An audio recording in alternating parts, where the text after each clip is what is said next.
ವಾಚಸ್ಪತಿ ಮಿಶ್ರರು ಮಾಡುವ ಆಕ್ಷೇಪಗಳು, ಜಿಂಗನಾಗನ ಆಕ್ಷೇಪಗಳು, ವಸುಬಂಧುವಿನ ಆಕ್ಷೇಪಗಳು, ಖಂಡನ ಖಂಡಕಾದ್ಯರನ ಕಾರಣ ಆಕ್ಷೇಪಗಳು, ಅದಕ್ಕಿರುವ ಶಂಕರಿ ವ್ಯಾಖ್ಯಾನದೊಳಗಿನ ಆಕ್ಷೇಪಗಳು, ಇವುಗಳೆಲ್ಲ ಶ್ರೀಮದಾಚಾರ್ಯರ ಸಿದ್ಧಾಂತದ ಮೇಲೆ ಕೆಂಡ ಕಾರುವಂತೆ ಇದ್ದಾಗ ನಮ್ಮ ಶ್ರೀಮದಾಚಾರ್ಯರ ಸಿದ್ಧಾಂತದ ಎದುರಿನಲ್ಲಿ ಇದು ಸೂರ್ಯ ಇದ್ದಂತೆ, ನೀವೆಲ್ಲ ದೀಪದ ಹೊರದಂತೆ, ಯಾವ ಕೆಲಸಕ್ಕೂ ಬಾರದ ಆಕ್ಷೇಪಗಳು ಅಂತ ತೋರಿಸಿ ಇದು ಅಕಾಟ್ಯ, ಇದು ಅಖಂಡ್ಯ, ಇದು ಅತ್ಯಂತ ಮಂಡನೀಯವಾದದ್ದು, ಮಾನ್ಯವಾದದ್ದು ಅಂತ ಜಗತ್ತಿನಲ್ಲಿ ಸಾರಿ ಸಾರಿ ಹೇಳಿದಂತಹ ಮಹಾನುಭಾವರು ಶ್ರೀಮಟ್ಟೀಕಾಕೃತ್ಪಾದರು ಮಾತ್ರ.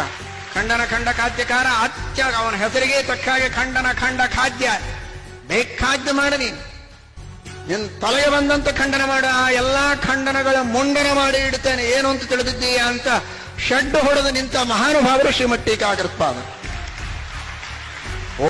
ಓ, ಹಾಗಾದ್ರೆ ಇಂತಹ ಅತೀ ಕ್ರೂರವಾಗಿ ಮಾತಾಡಲಿಕ್ಕೆ ಸಾಧ್ಯವಿಲ್ಲ ಅನ್ನೋ ಅಷ್ಟು ತತ್ವ ಅಂದ್ರೆ ಅದಕ್ಕೆ ಖಂಡನೆ, ಬಾಯಿ ತೆಗೆದರೆ ಖಂಡನೆ.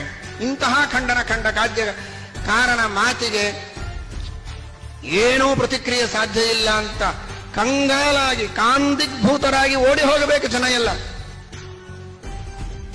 ಅಂತಹ ಪ್ರಸಂಗದಲ್ಲಿ ಎಲ್ಲರನ್ನೂ ಗಟ್ಟಿಯಾಗಿ ಹಿಡಿದು ಕುಂಭಕರ್ಣನಿಗೆ ಹೆದರಿ ಎಲ್ಲ ಸೈನ್ಯ ಓಡುವಾಗ ಹೆದರಬೇಡ ನಾನಿದ್ದೇನೆ ಅಂತ ವಾಯುದೇವರು ಹೇಳಿದರು.